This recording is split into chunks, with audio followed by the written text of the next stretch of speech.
जो हारा वो भी हमारा। इस सीरीज में आज हम फिर एक नए व्यक्तित्व के साथ आपके सामने उपस्थित हुए हैं।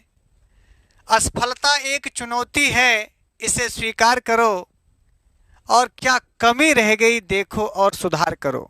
हरिवंश राय की इन्हीं पंक्तियों के साथ आज हम आपके सामने उपस्थित कर रहे हैं विक्रम वेताल को, जिनका असली नाम वीरेंद्र विक्रम है। ये आपको बताएंगे कि आखिर वो कौन सी कमियां रह गई, कहाँ चूक हो गई, कहाँ मिस्टेक हो गई, कहाँ गलतियां हो गई, जिनकी वजह से ये सफलता के बहुत नज़दीक पहुंच करके भी किनारे में खड़े रह गए। तो हमें इस सीरीज का मकसद, उद्देश्य सिर्फ ये है कि भाई साहब, जो कमियां, बहुत सारे लोगों से हम जो कमी या जो असफलता की बातें सीखेंगे वो हमारे जीवन में फिर से दोहराई नहीं जानी चाहिए। जो गलतियां वीरेंद्र विक्रम जी अपनी आज बताएंगे उनको हम लोग अपने जीवन में ना दोहराएं, यही इस वीडियो का उद्देश्य है। तो आइए सुनते हैं वीरेंद्र विक्रम अर्थात विक्रम वेताल को।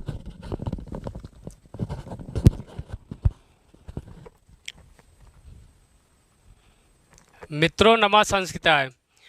मैं वीरेंद्र विक्रम, जिसे गुरुजी प्यार से विक्रम वेताल नाम से पुकारते हैं, संस्कृत गंगा दारागंज प्रयागराज। मैं यहाँ संस्कृत गंगा में सबसे पहले प्रभा शंकर के सानिध्य में यहाँ आया, और 2016 से हम और प्रभा एक साथ टीजीटी की परीक्षा देते थे और कोचिंग भी करते थे। 2021 का जब परीक्षा की तारीख आई तब प्रभा शंकर जी हमें बुलाए, जो है विक्रम जी आइए संस्कृत गंगा में हम साथ में रहते हैं। हमारा 7-8 किताब एकदम मजबूत थी, वाचन करते थे। किराता अर्जुनियम, अभिज्ञान शाकुंतलम, उत्तर रामचरितम के पूरा कंठस्थ है, पॉइंट टू पॉइंट एकदम हमें तैयार था।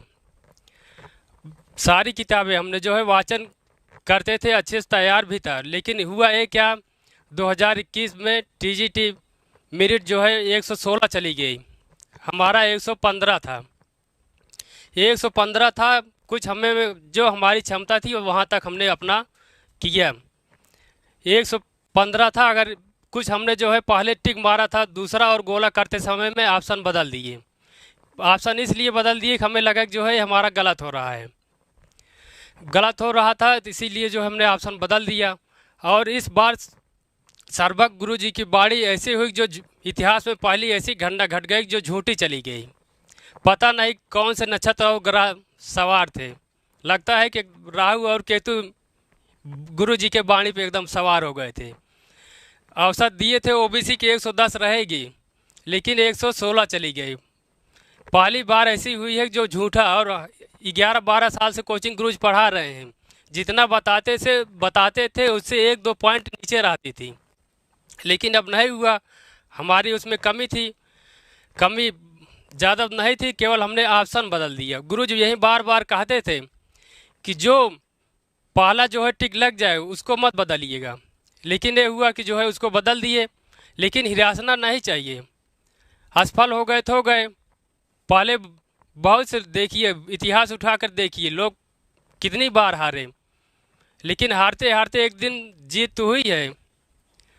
हमारे उपनिषद में कहा गया, चैरवेद चलते रही, कभी तो जीत मिलेगी। हिरासना नहीं चाहिए, आज नहीं हुआ तो कल तो होगा ही। सामने अभी वैकेंसी लगी हैं, ELT है, TGT है, किसी में तो हो गए। पता नहीं इस बार गंगा माई कुछ अच्छा ही करने वाली हों। अगर इसमें हो गए होते तो बहुत दूर कॉलेज हमको मिल गया होता। लेकिन इस बार ELT में संभवतः टॉपर रहेंगे और बढ़िया कॉलेज पाएंगे।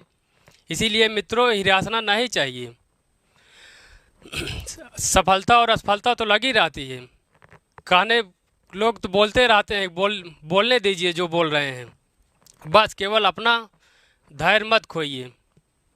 देखिए, समुद्र मंथन भी देख लीजिए, पहले थोड़ी था अमृत मिल गया, तो 14 रत्नों में सबसे पीछे जो है अमृत मिला, उसमें विष भी मिले, तमाम रत्न मिले, लेकिन देवता लोग हिरासे नहीं, अंत में जो है समुद्र मंथन में अमृत को ही प्राप्त किए। उसी प्रकार एक दिन हम लोग सफल तो हो गए ही।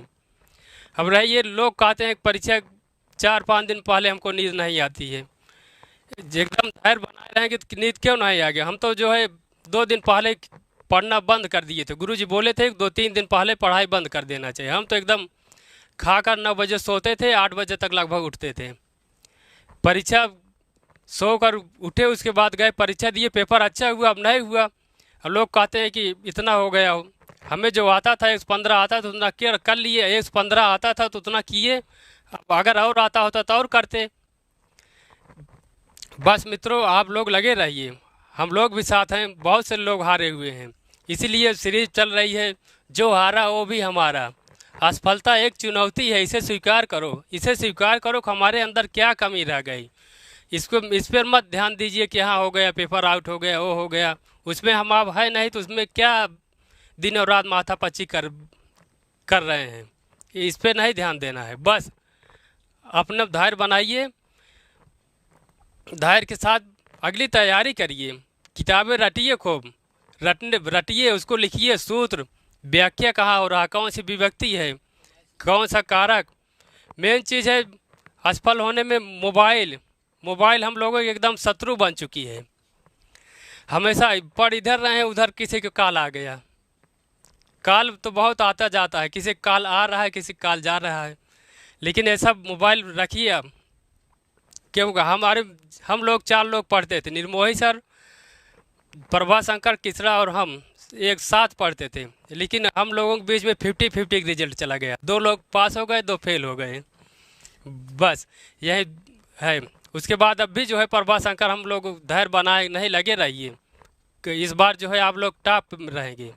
बस मित्रों, इन्हीं शब्दों के साथ मैं विदा लेता हूँ। नमः संस्कृताय। मित्रों, ये थे वीरेंद्र विक्रम, जिनकी कहानी आप सुन रहे थे। इन्होंने बहुत सारी चीज़ें बताई और बहुत आपको प्रोत्साहन दिए। यही बात मैं कहता तो शायद आपके ऊपर उतना असर नहीं होता।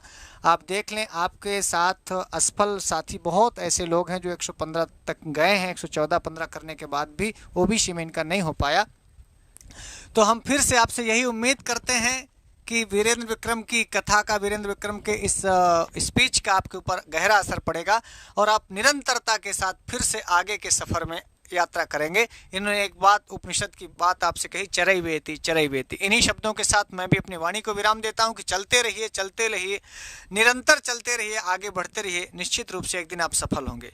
अगले एपिसोड में हम फिर किसी नए व्यक्तित्व के साथ आपके सामने उपस्थित होने का वादा करते हैं। तब तक के लिए नमः संस्कृताय।